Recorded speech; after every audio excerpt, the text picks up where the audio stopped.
Another question here. I'm currently running CAT 3850s and 3650s in my network. They are going end of sale, end of life. My new Catalyst 9300 switches aren't coming for another 6 months. What options do I have? What should I be thinking about?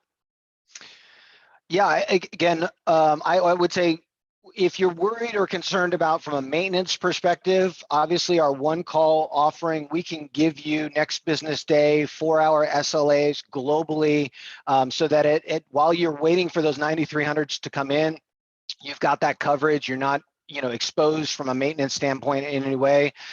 Typically, it is a fraction of the cost of SmartNet.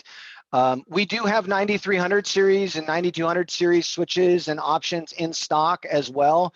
And so again, happy to, if that's something that is, impacting you guys and we can help, we've got those units available as well. So on the maintenance side, we've got options to kind of cover you in the interim.